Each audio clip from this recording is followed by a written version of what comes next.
Selamat pagi sahabat Muni Teguh, ketemu kembali dengan saya Maria Sinambela. Senang sekali pada pagi hari ini saya kembali membantu acara Bincang Sehat bersama Rumah Sakit Muni Teguh.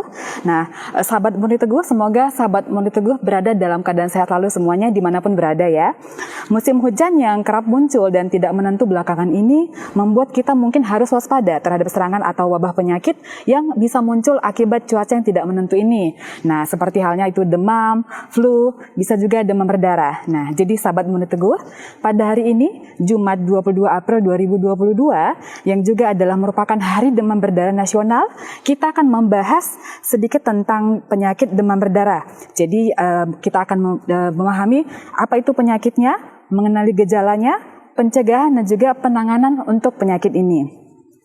Saat ini saya sedang bersama dengan Ibu Dr. Mutiara, MHMKT, yang akan membantu kita untuk memahami penyakit ini. Di mana beliau ini juga adalah merupakan Presiden Direktur Rumah Sakit Muni Teguh Memorial Hospital. Selamat pagi, Dokter. Selamat pagi. Ya, pagi. Sebelumnya mungkin selamat dulu, kemarin sudah IPO ya, Muni Teguh ya. Terima kasih. Ya, Dokter mungkin boleh diceritakan sedikit tentang Rumah Sakit Muni Teguh sudah ada di mana saja untuk perkembangannya mungkin. Terima kasih sahabat-sahabat Muni Teguh. Saat ini Rumah Sakit Muni Teguh atau PT Munisada Tbk sudah IPO dan Rumah Sakit Muni Teguh sudah ada di Pulau Sumatera, Bali, Tangerang dan juga di Jakarta. Kami mengharapkan Muni Teguh setelah IPO akan lebih maju lagi sehingga kita bisa melayani masyarakat lebih jauh lagi. Nah, siap. Berarti Muni Teguh sudah ada banyak ya, di Sumatera ada, di Jawa ada, Bali juga ada. Jadi mungkin kalau sahabat Muni Teguh yang lagi traveling kali ya, Dok ya. Lagi traveling atau mungkin bekerja di mana saja sudah gampang mau berobat. Begitu ya, Dok ya. Tinggal singgah di Muni Teguh di mana kita akan melayani dengan baik. Siap, happy banget dengarnya, Dok ya. Nah, Dokter, Bincang Sehat kali ini akan berlangsung selama kurang lebih 1 jam ya, sahabat Muni Teguh. Jadi sepanjang Bincang Sehat kali ini, jika sahabat Muni Teguh memiliki pertanyaan, boleh dicantumkan ke dalam kolom chat, begitu. Ya, Dokter mungkin boleh dibantu kali, Dokter. Kira-kira mungkin mengenai demam berdarah ini. Oke. Demam berdarah adalah suatu penyakit yang banyak terdapat di daerah endemis, terutama di daerah Asia Pasifik. Ini adalah mengalami lebih kurang 70% daripada demam berdarah yang ada di seluruh dunia.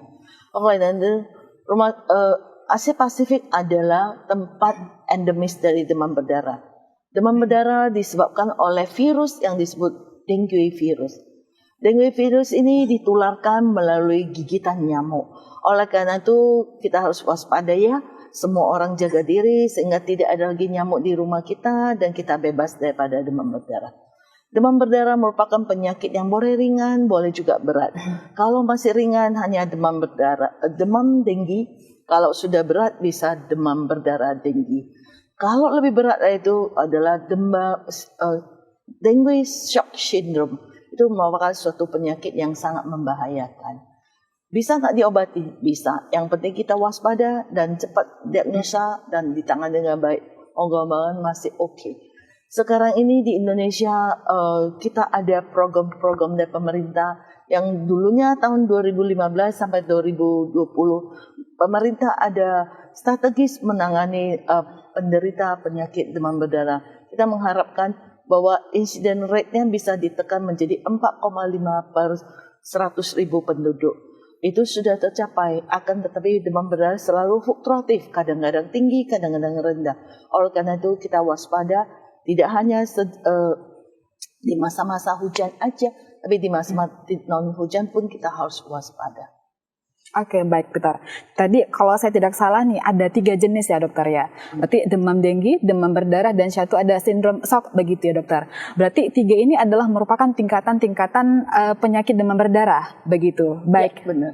Baik, menarik banget ya, sahabat Muni Teguh. Tadi kita sudah dibantu paparan sekilas dari Dokter Mutiara mengenai penyakit demam berdarah. Dokter, saya ada pertanyaan nih, Dok. Nah, mungkin secara awam kita tahu bahwa penyakit demam berdarah ini ditularkan melalui nyamuk, begitu, Dok ya? Nah, ya, benar. Nyamuk. Nah, jadi pertanyaannya adalah apakah pasien misalnya nih ada seseorang tergigit dari nyamuk yang sudah terjangkit oleh virus ini, apakah otomatis langsung tertular atau bagaimana dia dokter? Kalau seorang penderita demam berdarah maka dirinya ada virus, tapi tergantung hari keberapa dia sakit. Jika pada masa masih banyak virus di tubuhnya, digigit oleh nyamuk, maka nyamuk akan di dalam tubuh nyamuk itu akan berkembang virus. Dan berkembang banyak. Jika udah pada masanya dia menggigit lagi orang lain, penderita yang lain. Jika penderita itu adalah penderita yang cukup kuat dengan virus yang tidak terlalu banyak, maka orang itu mungkin juga sehat, tidak merasa sakit, tapi dia sudah ada virus di dalam tubuhnya. Akan tetapi ada juga yang tidak bergejala, dia kena infeksi tapi tidak bergejala. Kalau daya tumbuhnya berkurang, maka dia mulai ada mungkin hanya ringan demam denggi aja. Tapi kalau itu namanya primary infection, hanya pertama kali. Yang pertama kali biasanya lebih ringan, tidak terlalu berat. Jika kena demam berdarah yang kedua kali, namanya secondary denggi, itu ya biasanya lebih berat. Berarti seseorang bisa terjangkit lebih dari satu kali begitu dok ya? Iya. Demam berdarah memang ada 4 jenis virusnya. Jika di virus yang sama, dia mempunyai daya tahan tubuh yang seumur hidup. Tapi tergantung tinggi atau rendahnya ya, antibodinya. Akan tetapi jika tergigit atau terserang oleh virus yang jenis lain, maka namanya secondary infection, itu akan jauh lebih berat. Jadi virus denggi itu ada 4, denggi 1, denggi 2, denggi 3, denggi 4. Berarti ada beberapa jenis begitunya. Nah, jadi sahabat Murni Teguh seperti yang sudah dikatakan oleh Dokter Mutiara tadi, jadi penyakit demam berdarah ini mungkin tidak hanya menyerang di musim hujan saja begitu dok ya. Jadi mungkin normal juga bisa begitu kan dok ya. Jadi benar-benar kita harus aware begitu ya. Sahabat Murni Teguh, kembali saya ingatkan jika memiliki pertanyaan atau mungkin ada sharing pengalaman pribadi kali dok ya. Nah, boleh dicantumkan atau diceritakan ke dalam kolom chat kita seperti itu. Kita lanjut kembali ya dok. Saya ada pertanyaan nih dok. Nah, tadi kan penularan ini dilakukan lewat nyamuk begitu. Berarti dalam arti ini dibawa oleh nyamuk yang sudah membawa virus, yang sudah mungkin menggigit orang yang sudah terjangkit penyakit ini dan menggigit orang lain begitu. Berarti bukan sumbernya dari nyamuk ini begitu dok ya? Bukan. Virus ini tidak bersumber dari nyamuk. Nyamuk hanya berupa faktor media pembawa aja, pembawa virus saja. Virus sendiri tidak menyerang nyamuknya. Berarti hanya sebagai media penularan saja begitu dokter ya. Baik. Nah, biasanya dokter, nyamuk jenis begini hidupnya di tempat seperti apa ya dok ya? Dengue virus dibawa oleh Aedes ya, nyamuk Aedes. Nyamuk Aedes sukanya tempat-tempat genangan air yang bersih. Jadi dia nggak diselokan, tapi dia tempat genangan air yang bersih. Itu tempayan yang tampung air hujan, tempat dispenser di rumah kan ada genangan air sedikit. Kalau kita nggak rajin kuras, nggak rajin bersihkan, itu juga tempat genangan air yang disukai. Oleh karena itu, kalau nggak ada denggi, nggak ada demam berdarah. Makanya kalau bisa kita mau benar-benar mau bersihkan demam berdarah ada di Indonesia atau seluruh dunia, kita patut lakukan 3M. Kita harus menutup semua tempayan air. Kita juga harus mengkurasnya dan kita juga harus menguburnya. Jadi dengan 3M ini kita mengharapkan denggi tidak lagi hidup, tidak lagi nyamuk, maka penularan akan jadi nol. Siap. Nah, jadi ini mungkin kayak di luar ekspektasi kali. Mungkin kita ada masyarakat berpikir bahwasannya sumbernya adalah kayak selokan kali begitu dok ya, atau parit-parit yang kotor gitu. Tapi ternyata sahabat Murni Teguh, sumber tempat hidup nyamuk seperti ini adalah tempat yang bersih begitu kan dok kan. Nah, jadi intinya memang kita harus menerapkan pola hidup sehat dan bersih begitu dokter ya. Siap, menarik banget ya. Nah dok, saya pengen bertanya nih, mungkin ini juga ada pertanyaan dari beberapa sahabat Murni Teguh. Gejala spesifik dari penderita demam berdarah ini seperti apa dok? Mungkin bisa dibantu jelaskan. Iya, gejala spesifik daripada demam berdarah yang paling utama adalah demam. Demam itu berlangsung antara 2 hari sampai 7 hari. demamnya itu adalah sepanjang hari panas. Tidak seperti penyakit yang lain mungkin sukanya di malam demamnya atau bisa menggigil. Tapi demam ini adalah demam tinggi di hari pertama sampai ke-7. Minimum 2 hari. Panjangnya paling lama 7 hari. Tidak lebih dari 7 hari. Kecuali terjadi infeksi sekunder. Itu adalah gejala yang paling utama. Yang kedua, sakit kepala. Sakit kepala seperti di belakang mata itu sakit. Seperti matanya mau nonjol keluar. Badan semuanya sakit. Terasa sakit. Ya.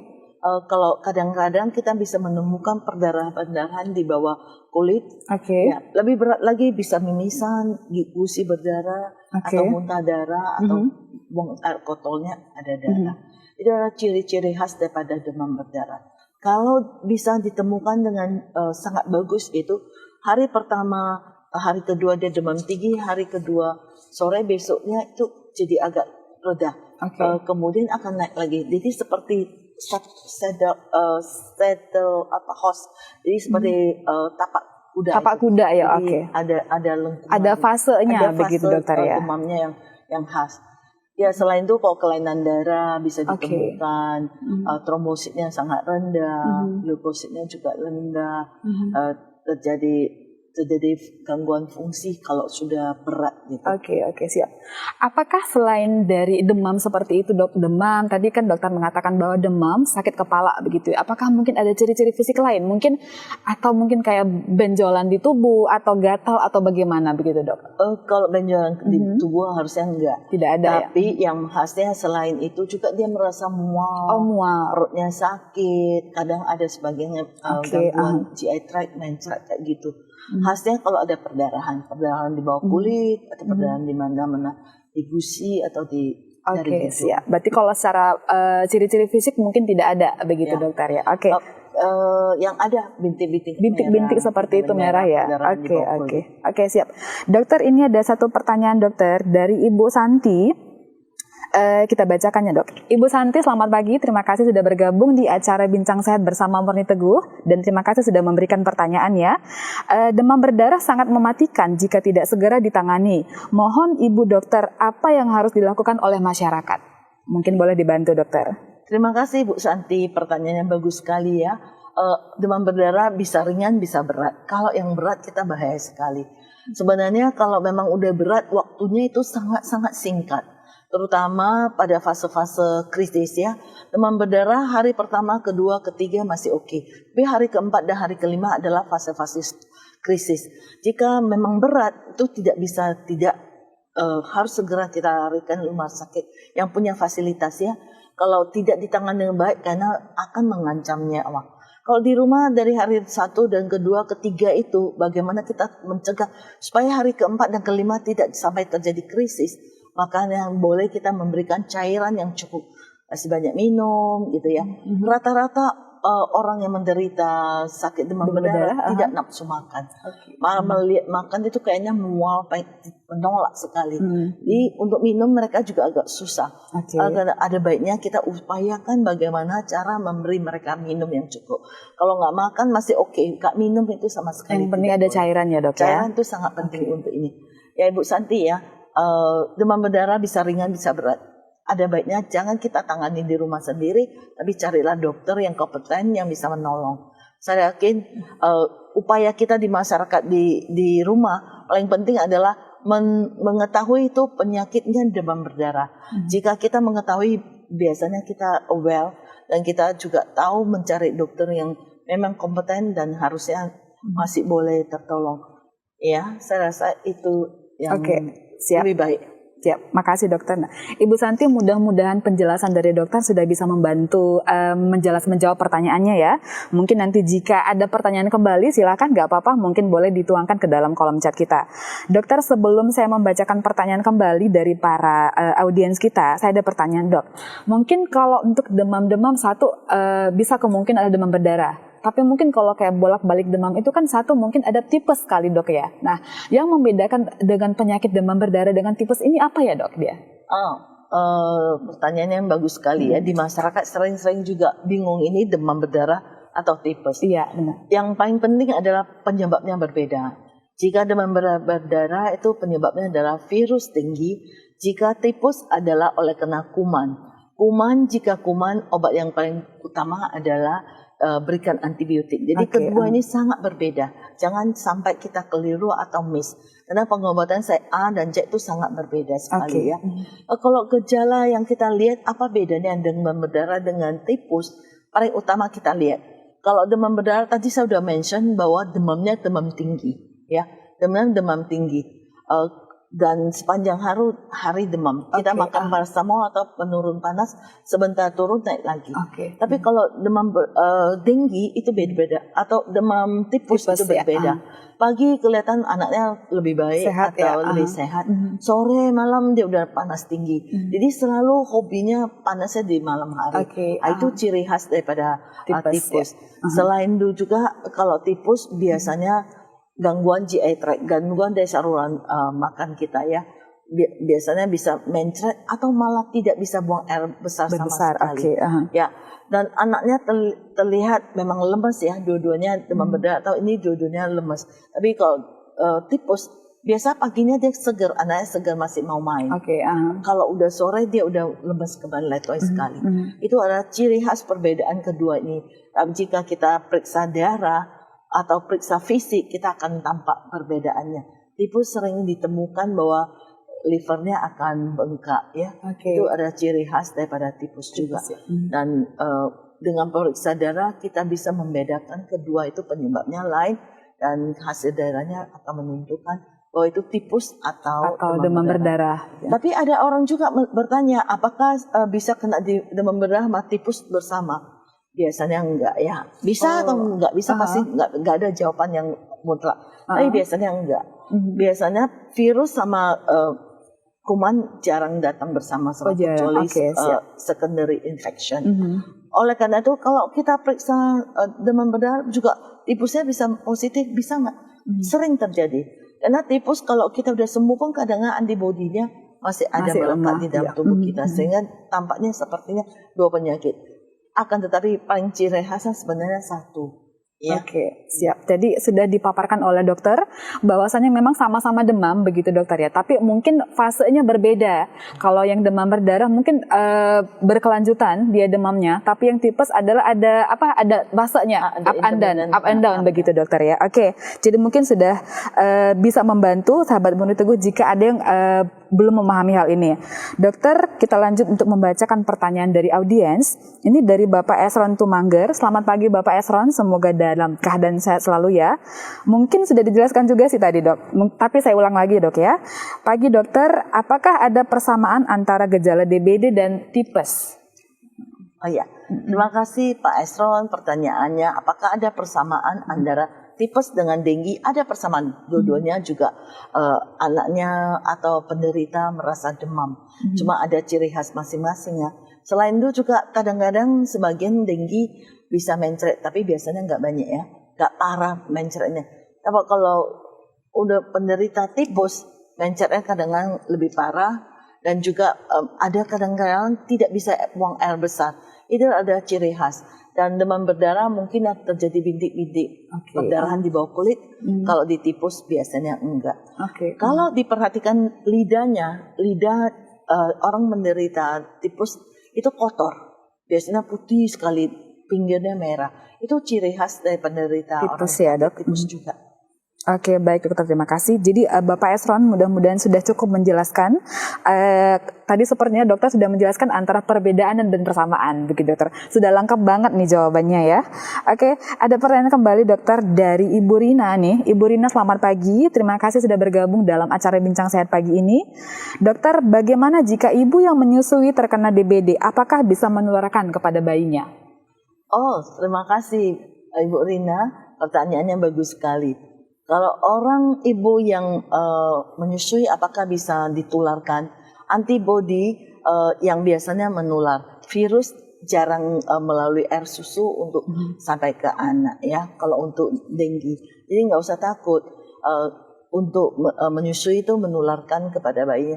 Akan tetapi kalau memang nyamuk ada di rumahnya, maka nyamuk itu akan membawa virus yang dari ibu untuk digigit ke anaknya, saat itu akan terjadi tertular.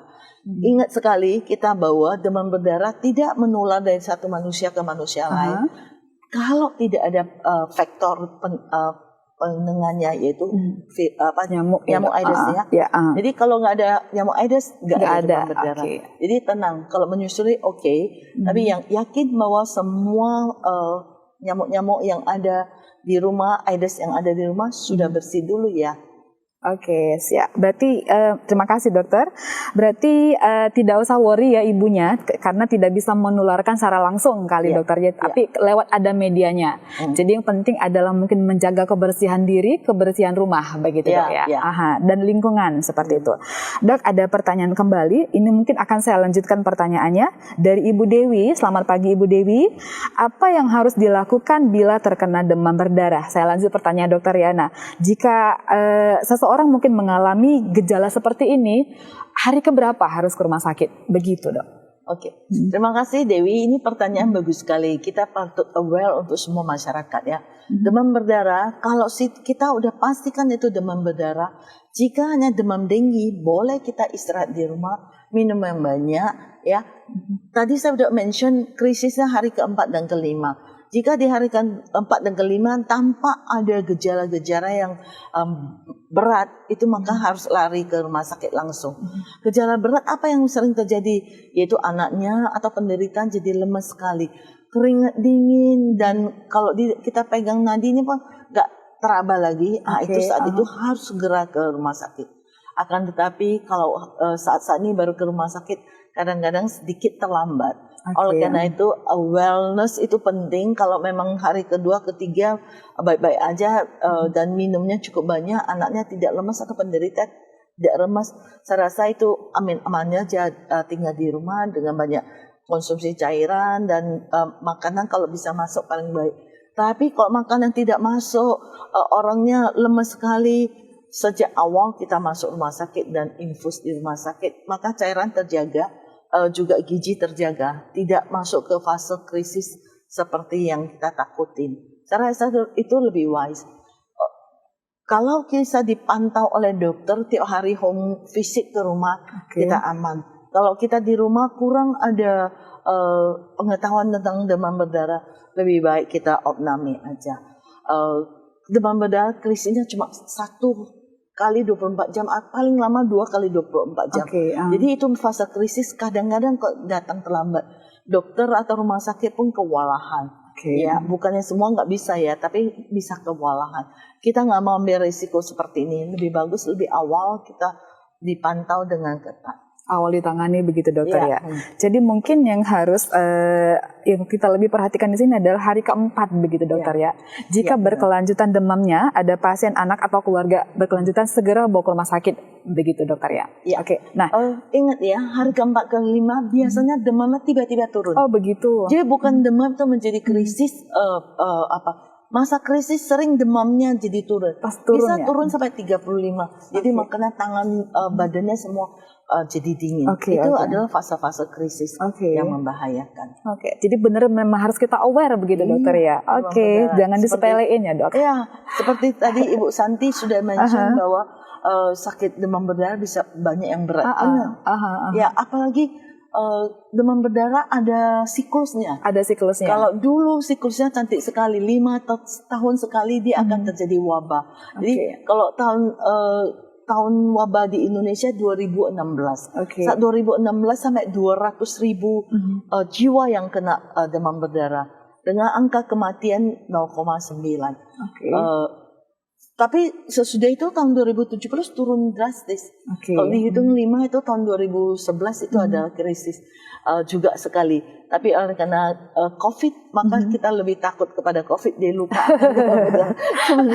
demam berdarah. Tahun 2021 ada 5 kabupaten itu terjadi outbreak ya. Tapi karena COVID, maka kita nggak aware sebenarnya. Berat juga di tahun 2021. Awal 2022 juga mengalami suatu musibah, tapi tidak di semua tempat, ada beberapa provinsi atau kabupaten yang kena. sampai angka kematiannya cukup tinggi. Cukup tinggi ya. Tahun 2021 baru kita menjalani 4 bulan, tapi angka kesakitan dia tinggi. Oh iya. Dan angka kematian juga cukup tinggi. Cukup tinggi ya dokter. Hampir 1%. 1% ya. Jadi mungkin karena 2 tahun belakangan kita fokus kepada COVID, jadi kayak terkesampingkan nih begitu dok ya. Iya. Orang lebih takut COVID daripada demam berdarah. Akan tetapi sebenarnya dua-duanya bahaya. Berbahaya. Kita nggak boleh sepele begitu Nggak dokter boleh ya. Oke. Thank you dokter. Terima kasih ya Ibu Dewi pertanyaannya. Nah ada pertanyaan kembali dokter. Ini dari Bapak Santo, pertanyaannya adalah, dokter benarkah anak lebih berisiko terkena DBD? Ya, benar. Dulu boleh katakan penyakit DBD adalah milik anak-anak. Anak-anak di bawah 12 tahun adalah paling utama. Akan sebenarnya globalisasi terjadi di mana-mana. Dulu juga hanya banyak demam berdarah itu ada di Afrika, kemudian di Kuba. Mulai tahun 1968 maka demam berdarah masuk Indonesia. Jadi bergeser sekarang banyak juga yang menderita demam berdarah orang dewasa. Di tahun 2021 maka angka kematian yang paling tinggi adalah ada orang-orang yang berumur 40 sampai 55. Jadi bergeser. Orang dewasa juga menjadi sangat berisiko ya dok ya. Dulu waktu saya kuliah tuh boleh katakan anak-anak itu yang paling banyak terjangkit. Jadi seluruh dunia itu penyakit anak-anak. Tapi sekarang udah bergeser. Banyak juga orang dewasa yang kena demam berdarah. Jadi sekarang tidak pandang umur, tidak pandang usia ya dok ya, tidak pandang jenis kelamin juga dokter ya. Semua bisa terkena.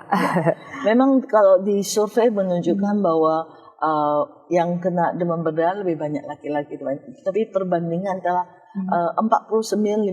Jadi nggak terlalu banyak ya. Jadi sebenarnya semua umur, semua bisa kena. jenis kelamin dan semua. Ini bisa ada kesempatan. Jadi jangan mungkin karena berpikir aku sudah dewasa, mungkin nggak akan kena demam berdarah. Jangan seperti itu dokter ya. Semua berisiko begitu ya sahabat Bunda Teguh. Ini ada pertanyaan kembali dokter. Mungkin sudah dokter sudah jelaskan tadi, tapi mungkin bisa kita ulas kembali. Ada pertanyaannya, izin dokter, apakah seseorang yang pernah terkena demam berdarah bisa terkena lagi untuk kedua kalinya? Ya, sudah dijawab tadi mungkin dok ya. Sebenarnya udah saya jawab, tapi saya mention kembali. Pertanyaan ini sebenarnya penting. Dengan adanya 4 jenis virus dari demam berdarah, kalau jenis yang berulang adalah jenis yang sama, maka itu biasanya tidak akan kena lagi. Antibodinya bisa seumur hidup. Akan tapi jika kita seling ke tipe yang lain, maka menjadi infeksi sekunder. Infeksi sekunder itu akan memperberat. Karena terjadi gangguan permeabilitas dari endotel. Itulah yang akan menjadi kebocoran pembuluh darah, sehingga bisa terjadi shock atau menjadi krisis. Itu sebenarnya yang utama. Tapi di Indonesia paling banyak adalah tipe 2, virus tipe 2. Virus apa itu dokter? Virus dengue tipe 2. Tipe 2 ya. Jika itu yang kena maka boleh katakan kita aman. Tapi kadang-kadang sejak 5 tahun yang tadi saya sebutkan siklus, kadang-kadang tipe lain yang datang, tipe 3 yang datang atau tipe 4 yang datang, sehingga jadi berat ya. Jadi berat. Kalau sepanjang tahun kadang-kadang nggak terlalu berat. Bisa ya terjadi berulang. Bisa berulang. Tipe yang lain. Lebih dari 2 kali juga bisa dokter? Bisa ya? 2 kali udah berat, ketiga kali lebih berat lagi. Berarti selama virusnya yang berbeda menyerang, begitu dokter ya? Jadi jangan berpikir bahwasanya saya sudah kenyang 1 kali berarti aman. Jangan seperti itu dokter ya. Malah tidak aman. Lebih tidak aman karena mungkin lebih berisiko begitu dokter ya. Baik. Jadi mungkin bisa menjadi concern untuk kita ya sahabat Bunda Teguh, tetap menjaga kesehatan, menjaga kebersihan seperti itu dokter ya. Baik dokter, mungkin sembari menunggu pertanyaan dari sahabat Bunda Teguh yang lain, saya akan bertanya dulu dok. Nah, jika mungkin ada pasien yang mengalami gejala seperti demam berdarah ini dan pergi ke rumah sakit, kira-kira tahapan pemeriksaannya seperti apa ya dok, supaya mengidentifikasi bahwa ini adalah demam berdarah begitu? Ya, kalau kita udah sampai ke rumah sakit, biasanya kita ke penyakit dalam atau penyakit tropis infeksi. Di sana dokter-dokter sudah ada yang sudah siap untuk menunggu. Makanya biasanya pertama dokter akan memeriksa anamnesa, kita ceritakan kronologis penyakit kita, keluhan-keluhan kita, demam kita bagaimana. Kalau teridentifikasi menuju ke demam berdarah, biasanya dokter setelah memeriksa fisik, mereka akan melakukan suatu tourniquet test. Oke. Jadi kita akan dipaksakan pembuluh darah yang ada di bawah kulit apakah pecah atau enggak. Oke. Kalau memang demam berdarah almostnya pecah dan timbul bintik-bintik Oke, merah yang banyak. Dengan itu kita udah curiga. Yang ketiga kita periksa laboratorium. Oke. Laboratorium apa yang paling utama diperiksakan yaitu pertama trombositnya, yang kedua leukositnya. Biasanya itu akan menurun. Tingkat keparahan menunjukkan jumlah trombosit yang Oke, ada trombosit di dalam tubuh itu. Selain itu juga kita penting lihat LED-nya dan juga kita lihat hematokritnya. Lihat betapa kentalnya darah itu. Sesudah kita lihat kondisi itu ada menunjukkan tingkat ringan parahnya. Kita juga perlu diagnosa yang pasti. Kalau di hari-hari 1 sampai ke 3 atau 1 hari sebelum demam pun udah bisa kita pantau tes NS1. Itu tes ada virus di dalam tubuh kita. Jika NS1 itu kita bisa deteksi di awal daripada demam. Kalau hari keempat, kelima itu biasanya tidak sensitif lagi. Jika udah hari keempat, kelima biasanya antibodi yang udah meningkat, kita akan tes antibodi dari IgG, IgM daripada anti dengue. Itu adalah tahapan pemeriksaan. Dari sana kita udah bisa diagnosa pasti bahwa pasien itu menderita demam berdarah atau tidak dan tingkat keparahan. Dari nilai-nilai kita tingkat keparahan juga bisa kita nilai. Nah, kita tentukan perlu istirahat di rumah atau harus masuk rumah sakit. Jika ringan bisa kita minta pulang boleh. Tapi dengan pantau ketat ya. Kalau nggak mau pantau ketat, nggak mau ambil risiko, opname aja. Biasanya tidak lama. Kita hanya merawat sampai hari ke-7 sejak demam ya. Jadi 2-3 hari kalau udah membaik biasanya kita pulang. Bisa pulang ya dok ya. Jadi nggak perlu worry, yang penting kita harus segera aware ke rumah sakit begitu dok ya. Menjalani serangkaian pemeriksaan dan juga melihat kondisi kali. Kalau misalkan bisa memungkinkan untuk di rumah, kita rawat di rumah. Iya, biasanya boleh. Boleh ya. Penderitanya atau keluarganya cukup punya kompeten di dalam ilmu merawat diri dan bisa aware bagaimana kondisi, bisa jaga diri dengan baik. Biasa kami izinkan di untuk rumah pulang, kalau ya, kondisinya memang tidak berat. Akan tetapi kalau kondisinya berat apapun kita wajib diopname ya.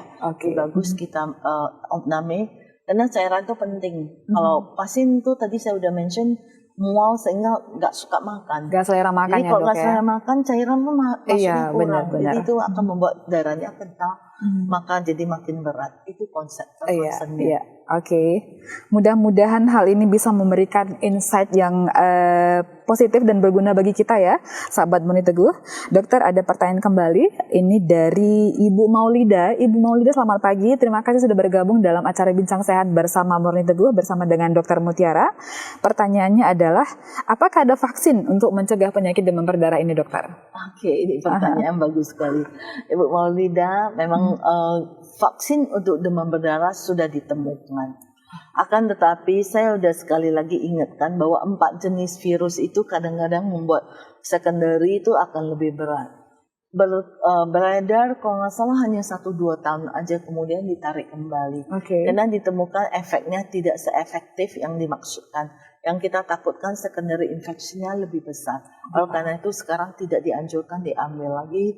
Kita menunggu riset berikutnya apakah ada vaksin yang lebih bagus yang menjanjikan itu akan datang. Saya tahu berapa 4-5 tahun yang lalu pernah beredar, tapi pernah ada dokter cuma ya? 1 tahun aja. Efeknya tidak sebagus apa yang kita inginkan. Tidak begitu maksimal ya dokter ya? Tidak maksimal. Mudah-mudahan sudah menjawab pertanyaannya Ibu Maulida. Jadi meskipun let's say katakan mungkin di masa depan ada vaksin, tapi bukan berarti jaminan ada vaksin kita terbebas dari penyakit ini, begitu dok ya? Aware itu lebih bagus, menjaga lebih bagus. Ya, vaksin itu salah satu penjaga ya. Kalau kita udah ada vaksin, kita hidup sehat, saya rasa itu adalah jaminan yang paling baik. Tapi kalau hanya bersandar pada vaksin, saya udah vaksin, saya langsung akan bebas. Kadang-kadang kita susah bisa mengambil keputusan seperti itu. Ah, Contohnya COVID juga, kita udah suntik 1, 2, 3, udah booster 3. Tapi masih ada kemungkinan tertular ya dok ya. Iya benar-benar. Lain virus COVID, virus dengue dengan virus hepatitis. Kalau virus hepatitis atau HPV, kalau kita begitu disuntik vaksin, kita bisa seumur hidup bebas. Hanya kalau udah rendah antibodi, kita perlu booster lagi. Contohnya hepatitis, tahun pertama kita 3 kali suntik, itu bisa tahan 5 tahun. 5 tahun paling kita booster sekali, itu udah aman. Seumur hidup kita aman. Tapi kalau dengue sama COVID itu masih belum menemukan vaksin yang secanggih itu. Yang 100% bisa mengcover ya dok ya. Bisa mengcover itu, karena perbedaannya seperti ini. Iya, oke. Nah, jadi perlu banget nih sahabat Muni Teguh, jangan hanya berpaku kepada, oh sudah vaksin, sudah ini tidak bisa terjangkit. Jadi hidupnya jadi careless begitu dok ya. Jadi tetap harus makan makanan bergizi, mungkin olahraga dan juga menjaga kebersihan. Begitu ya dok ya, oke. Siap, ada pertanyaan kembali dokter, ini mungkin dari saya. Untuk beberapa case, tadi mungkin dokter sudah menjelaskan ada, kalau nggak salah itu, kalau saya tidak salah 1% kali dok ya, tingkat risiko kematian begitu dok ya. DBD ini dapat menyebabkan kematian. Yang menyebabkan kematian ini apakah masalah pendarahannya atau ada masalah faktor lain dokter? Yang tadi saya katakan satu itu ada CFR. Oke, maaf, baik. Mungkin tadi saya mention saya salah. Sebenarnya bukan karena apa ya, bukan genetik, bukan apa. Dia itu pertama adalah secondary infection. Kalau primary infection biasanya masih aman ya. Secondary infection itu yaitu antibody yang memperberat. Antibody yang enhancement antibody itu yang terjadi. Enhancement antibody yang terjadi selain anaknya virusnya banyak. Daya tahan tubuh anaknya atau penderitanya sangat rendah, itu sebenarnya faktor yang paling penting. Ya, virusnya banyak, antibodi dari anak ini untuk melawannya tidak baik, tapi enhancernya besar. Enhancer yang lama, antibodi yang lama itu menjadi pemicu enhancer memperberat gitu. Jadi antibodi yang memperberat itu yang membuat pembuluh darah endotelnya jadi longgar. Ya, kebocoran terjadi. Sebenarnya bukan karena faktor lain, tapi karena terjadi enhancement dari antibodi itu sehingga endotelnya jadi bocor. Itu yang terjadi. Udah bocor, masukan tidak ada, hanya terus ada keluar tidak masuk. Itu sebenarnya semakin berbahaya dokter ya. Darahnya jadi kental, gangguan daripada koagulasi dari tubuhnya itu terjadi, sehingga di diameternya sangat tinggi dan juga terjadi perdarahan di mana-mana, bisa terjadi. Kemudian juga anak ini atau penderita ini tidak bisa absorb daripada kondisi seperti ini, jadi sehingga bisa masuk ke dalam kondisi shock. Shock itu yang membahayakan. Siap. Jadi walau mungkin terkesan sepele, tapi berisiko begitu dokter ya? Iya, sebenarnya sangat risiko demam berdarah ini. Sepertinya zaman dulu kalau dengar demam berdarah di masa-masa tahun 90, 80-an, kita kan takut sekali sama demam berdarah karena waktu itu kita nggak tahu persis diagnosa apa ini begitu dokter ya. Kita nggak bisa bedakan tifus dengan demam berdarah dengan baik. Kita hanya melalui lihat gejalanya mirip ke sana. Waktu itu belum ada NS1 test, belum antigen, antibody, anti dengue-nya belum ada. Tidak secanggih sekarang begitu dokter ya. Saya waktu itu tahun-tahun saya baru jadi dokter. Semua pemeriksaan trombosit yang kita pegang, kalau trombositnya rendah langsung kita anggap itu adalah dengue. Kalau nggak rendah masih belum tinggi. Rendah itu udah menunjukkan fase-fase yang berat. Jadi kok ringan kita tidak bisa diagnosa dengan baik. Sehingga itu jadi pasien jadi gawat dan banyak angka kematian. Dulu tahun 68 tuh angka kematian 49%. 49% dokter. 40 CRF-nya. Sekarang itu 1. Jadi sehingga itu sangat jomplang sekali. Itu menunjukkan bahwa kita mulai bisa early diagnosa dan bisa menangani dengan baik. Itu kondisinya. Oleh karena itu sebenarnya ya diagnosa itu penting dengan sangat cepat penting dan dokter ya. Lebih bisa tangani dengan baik. Oke, jadi mudah mungkin ke depan in the future kita semakin menemukan penanganan yang semakin maksimal untuk penyakit demam berdarah ini, begitu dokter ya? Oke. Boleh dikatakan demam berdarah sampai sekarang tidak ada obatnya. Kalau COVID bisa ada anti COVID-nya. Ya. Kalau flu masih ada Tamiflu iya. gitu ya.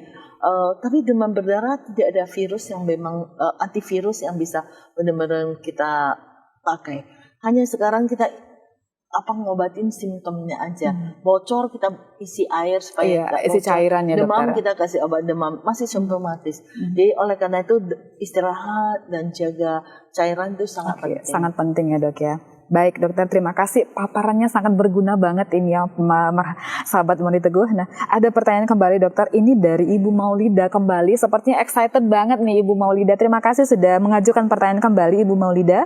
Pertanyaannya adalah, benarkah jambu merah atau madu kurma bisa menaikkan trombosit dokter? Mungkin bisa dibantu. Pertanyaannya bagus sekali Ibu Maulida. Sepertinya semua orang juga hanya percaya bahwa dengan minum air jambu kerutuk yang merah atau madu itu bisa membuat trombosit naik dengan cepat. Sebenarnya tidak ya. Trombosit naik cepat tuh sesudah fase penyembuhan. Tadi saya katakan itu adalah 4-5 hari adalah fase krisis. Maka trombosit saat itu akan turun paling bottom. Kalau besoknya langsung naik seperti naik loket, nggak minum air jambu, nggak minum apa, naik seperti loket. Itu adalah fase penyembuhan. Kalau kita minum air jambu segudang pun di hari kedua, ketiga tetap aja turun. Tapi kita tanpa minum air jambu di hari ke-6, maka dia sendiri akan naik dengan melejit. Jadi sebenarnya tidak ada hubungannya. Saya susah katakan seperti ini kan, polemik di dunia itu mengatakan seperti ini. Kayaknya mulut saya cuma satu, yang saya cerita cuma satu. Maka orang sekitar saya yang mengatakan itu. Tapi saya boleh sekali tegaskan, tidak ada hubungannya dengan tidak ada hubungannya dokter ya. Ibu Maulina merupakan duta yang besar, bawa ke segala. Jangan kasih air jambu ya, karena jambu itu banyak vitamin C-nya. Kalau terhadap demam berdarah ada nggak maknanya ada, tapi lukanya ada nggak? Karena kalau orang demam berdarah fase-fase krisis yang diserang adalah mahnya. Mahnya itu sering terjadi perdarahan. Mah itu di hari 4 dan ke-5. Jadi karena jika dikasih air jambu bukan memperringan, memperburuk ya dokter ya. Malah memperburuk. Jadi perutnya akan jadi ulkusnya akan lebih parah lagi sehingga tidak menolong ya. Ya, itu saya rasa ini adalah berita yang sangat-sangat diperlukan dan disebarkan ke semuanya. Iya, baik. Nah, ini mungkin banyak yang beredar kali dokter ya. Intinya banyak dibilang mitos juga bukan, tapi mungkin kebanyakan orang bilang oh makan ini minum ini, ternyata dari sisi kesehatan itu tidak baik begitu ya. Jadi sahabat Moni Teguh mungkin jangan mendengarkan sana kiri kanan, tetapi tetap harus ke dokter begitu ya, untuk apa yang dimakan, apa yang mungkin bisa harus dimakan dan tidak dimakan, seperti itu ya dokter ya. Itu penting sekali. Kalau kita hanya dengar atas mitos, kadang daya percayaannya sangat tinggi. Sebenarnya ini kadang kalau tidak ada negatifnya sebenarnya oke-oke aja. Benar. Tapi kalau untuk air jambu itu sebenarnya negatif. Tidak dianjurkan ya karena dokter. vitamin C-nya tinggi. Tapi kalau di sisi lain bilang, oh kalau vitamin C tinggi kan membuat daya tahan tubuh kita, antibodi kita naik, semakin bisa naik ya.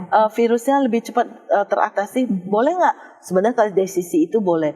Berapa banyakkah vitamin C yang dibutuhkan untuk bisa meningkatkan daya tahan tubuh kita? 2000 per hari dokter. Iya, miligram 2000 miligram per hari ya. Air jambu menyediakan setinggi itu nggak? Saya rasa enggak. Tidak ya. Jadi maknanya tidak banyak ya. Boleh dikatakan. Karena kadang begini dokter, marketing yang paling baik itu adalah mungkin dari mulut ke mulut ya. Jadi karena dari mulut ke mulut orang lebih aware daripada membaca jurnal mungkin ya. Ibu Maulina adalah duta yang benar untuk sampaikan yang lain ya. Jangan minum air jambu karena itu meluka mahnya. Penderita demam berdarah butuh istirahat, mahnya dijaga, jangan dikasih air jambu. Terima kasih Ibu Maulina. Oke, Ibu Maulida, mudah-mudahan sudah bisa membantu ya. Jadi mungkin bisa baca jurnal atau diskusi dengan dokter, jangan dari marketing mulut ke mulut. Seperti dokter ya. Oke, baik, ini ada pertanyaan kembali dokter. Kira-kira pada pasien penderita demam berdarah yang membutuhkan transfusi darah. Nah, pada saat bagaimana ini dibutuhkan dan jenis transfusi apa yang kita berikan begitu dok? Pada dasarnya kalau penderita denggi kita tidak terlalu penting untuk transfusi darah. Kalau trombosit yang turun di bawah 50.000 tidak terjadi perdarahan besar, kita juga tidak memberikan trombosit. Karena fase ini kalau hari ke-6 fase penyembuhan dia akan naik sendiri. Jadi transfusi trombosit sangat tidak disarankan. Akan tetapi jika trombositnya di bawah 50.000 dan juga ada terjadi perdarahan, terutama wanita-wanita dalam kondisi haid, sehingga perdarahannya sangat banyak, itu kita jadi aware, mau tidak mau saat itu kita transfusi trombosit. Dan juga kapan kita memberi transfusi yang lain? Jika ada terjadi perdarahan banyak melalui melena, BAB, atau muntah darah yang banyak, atau gusi berdarah banyak, mimisan yang banyak sekali, sehingga membuat HB-nya sangat rendah. Kita hanya dengan cairan tidak akan mengcover oksigen yang dibawa ke jantung dan ke otak. Mau tidak mau kita kasih PRC ya, sel-sel darah yang sudah dikompak, sehingga kita memberi transfusi untuk menolong. Tapi kita tidak seperti dulu ya, karena kita nggak ada ilmu yang sangat banyak. Ingat masih saya koas tuh sering kita lakukan transfusi darah segar. Darah segar diharapkan di dalam itu udah ada trombositnya, ada sel darahnya, sehingga kita berikan. Sekarang lebih aware, kita kurang apa, kita tambah apa, tergantung kondisi daripada pasien. Tapi itu bukan suatu pengobatan yang syarat harus atau gimana. Kita lihat kondisi. Kalau bisa kita aware, kita hindari. Karena kita tahu demam berdarah, hari ke-6 dia akan sembuh kembali. Yang penting lewat masa krisis, maka itu semua bisa teratasi. Ya kalau mau transfusi, sebenarnya kalau masa-masa krisis mungkin plasma yang kita berikan. Bisa ya dokter ya? Ya di dalam itu banyak juga mengandung trombosit. Ya. Jadi tidak berkewajiban untuk transfusi darah tergantung sama kondisi pasiennya. Iya, seperti kondisi itu dokter pasiennya. ya. Baik dokter, terima kasih. Ada pertanyaan kembali nih dokter dari audiens. Dokter, apakah benar demam berdarah bisa sembuh sendiri tanpa pengobatan? Ya, pertanyaannya bagus. Tadi saya udah mention, demam berdarah juga bisa tidak ada gejala, maka itu pasti akan sembuh sendiri. Ya, namanya demam itu masih demam denggi. Namanya kalau demam berdarah denggi, bisa nggak sembuh sendiri? Bisa. Karena kita memang nggak ada obatnya. Yang ada kita istirahat, cairan yang kurang kita kembalikan replacement ya, bisa sembuh sendiri. Kadang sadar nggak sadar kita udah sembuh daripada demam berdarah. Jadi bisa aja sembuh sendiri. Cumanya karena fase krisisnya sangat pendek, 1 kali 24 jam atau 2 kali 24 jam. Itu maka membuat kita takut lewatin masa krisis dengan tidak tertolong. Maka kenapa kita pantau ketat? Kenapa kita harus opname? Itulah alasannya. Kalau semuanya ringan-ringan, boleh istirahat di rumah, hanya jaga diri di rumah, udah oke. Berarti bisa sembuh sendiri tergantung dari tingkat keparahan penyakitnya. Iya benar, kalau udah parah nggak bisa sembuh sendiri. Iya benar. Tapi jangan karena mungkin dokter mention bahwasannya ini bisa sembuh sendiri, jadi semua penyakit kita samaratakan, begitu. Jangan seperti itu dokter ya. Tidak. Kalau namanya infeksi, antibiotik adalah pilihan, jadi kita tidak boleh. Maka diagnosa pasti penyakit itu sangat penting. Jangan sampai kita miss ya. Tidak boleh. Corona juga bisa sembuh sendiri, nggak bisa. Banyak orang yang menderita corona, nggak ada gejala, sembuh sendiri, nggak ada apa-apa.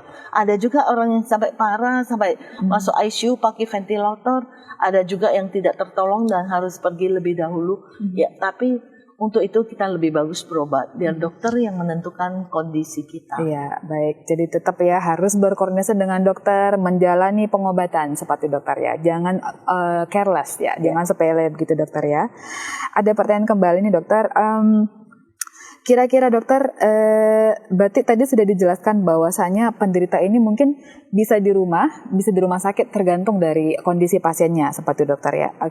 Nah kalau misalkan tahapan perawatan pasien yang berada di rumah sakit, tahapan pengobatannya seperti apa selain dari pemberian cairan begitu dokter? Kalau di rumah sakit pantau ketat adalah kondisi keadaan darah kita, tensi kita, nadi kita. Ya kalau dengan ini kita tensi tetap baik, kondisi tetap baik, darahnya tiap hari kita cek ya. Cek trombosit, hematokrit, itu yaitu kekentalan darah. Kalau memang perlu kita di dimer juga kita cek. Dengan kondisi seperti ini kita mengharapkan bahwa bisa lewati masa krisis. Masa kritis ya. Tapi kalau walaupun fase penyembuhan, kondisi daripada koagulasi darah kita belum kembali normal ya. Saya pernah melakukan research dengan memeriksa koagulasi di dimer, protrombin dan segala. Masa-masa hari ke-7 kita pulangkan pasien itu kondisinya sebenarnya belum kembali normal, masih sangat tinggi. Lemah ya dok ya. Masih sangat tinggi gangguannya. Oleh karena itu kalau dipulangkan pasiennya ke rumah bukan dinyatakan sembuh boleh kerja langsung. Kita haruskan pasien masih istirahat di rumah. Kondisi bahayanya udah lewat. Biasa kalau pasien istirahat di rumah, recovery space-nya itu akan jadi bagus.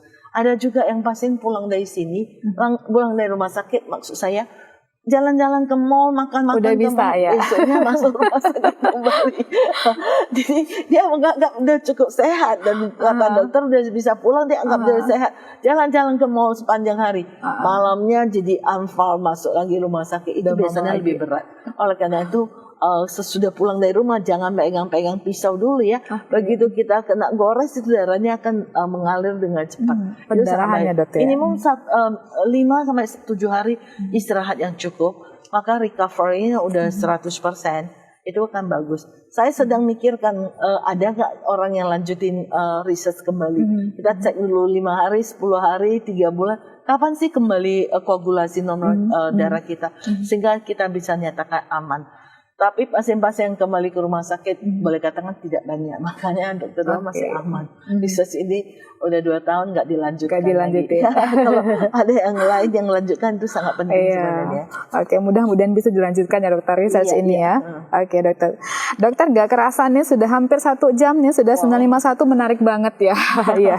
Mungkin dokter sebagai closingnya penutup bincang sehat ini, mungkin dokter bisa bantu jelaskan kepada kita kira-kira apa nih saran kepada kita supaya bisa kalau mungkin mencegah ataupun meminimalisir terkena ini, mungkin dari segi gaya hidup, lifestyle, makanan, pola tidur dan sebagainya, seperti itu dokter. Oke, terima kasih. Sebagai closing statement saya, pencegahan lebih baik daripada pengobatan. Oleh karena itu kita siap diri. Ingat sekali lagi, demam berdarah tidak ada kalau nggak ada dengue, nggak ada Aedes, nggak ada nyamuk. Oleh karena itu pencegahan yang paling bagus adalah hilangkan mata rantai penularan, yaitu dengan memutus nyamuk untuk berkembang di sekitar kita. Semua air tempayan yang kita ada dilakukan ada tutupnya. Yang kedua adalah kalau ada lubang-lubang, kalau bisa ditutup ya. Kalau sampah genangan air juga ini kita tutup. Jadi sehingga dengan ini mereka tidak bisa lagi beredar ada nyamuk-nyamuk Aedes. Yang kedua, kalau tempat bak mandi kita kita harus ada bak mandi. Kita kuras seminggu sekali. Kita tahu waktu daripada nyamuk itu sampai daripada telur sampai dia jadi nyamuk itu lebih kurang 1 minggu. Kalau seminggu sekali kita kuras, maka kita harapkan tidak ada nyamuk yang terus berkembang. Karena dia bisa nempel-nempel di dinding bak mandi ya dokter ya. Kalau itu tidak bisa dilakukan, mungkin memberikan abate, dan memberikan abate sehingga nggak ada nyamuk, nggak ada demam berdarah. Itu adalah paling bagus. Yang kedua, senantiasa kita tingkatkan diri kita, tidur yang cukup, sehari minimum 6 jam. Kemudian juga makan, konsumsi vitamin-vitamin, gizi yang cukup, yang seimbang, itu merupakan hal-hal yang sangat penting. Olahraga juga membuat stamina kita jadi tinggi. Beberapa hal ini kalau kita jaga, boleh katakan kita bisa bebas daripada demam berdarah. Satu lagi jangan lupa, selalu kontrol ke rumah sakit atau ke dokter kalau ada demam. Jangan kita anggap demam itu hanya panas biasa, sehingga kita jadi tidak well dan miss. Saya rasa ini adalah closing statement yang akan saya berikan. Semoga di tahun 2030 seperti wacana dunia, bahwa dunia ini bebas dari demam berdarah. Ada wacana seperti itu dokter ya. Itu bahwa dunia bisa bebas daripada dengue.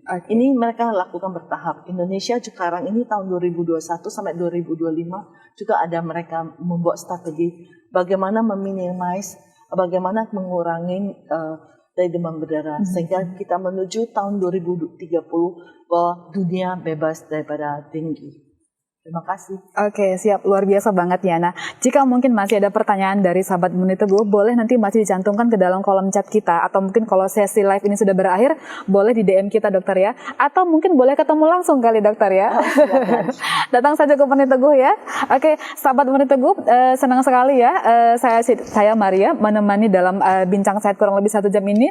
Dan kita juga mengucapkan terima kasih banyak kepada Ibu Dokter sudah meluangkan waktunya dan memberikan paparan yang sangat luar biasa kepada kita. Mudah-mudahan next kita bisa arrange lagi dokter ya untuk sesi berikutnya. Oke, sahabat Imunitas Teguh, selamat pagi, tetap jaga kesehatan, semangat dan sehat selalu ya. Terima kasih sudah bergabung acara live hari ini. Terima kasih semua sahabat Imunitas Teguh, kiranya sesi ini membawa makna untuk kita semua. Semua kita tetap sehat, bebas daripada demam berdarah. Terima kasih. Terima kasih.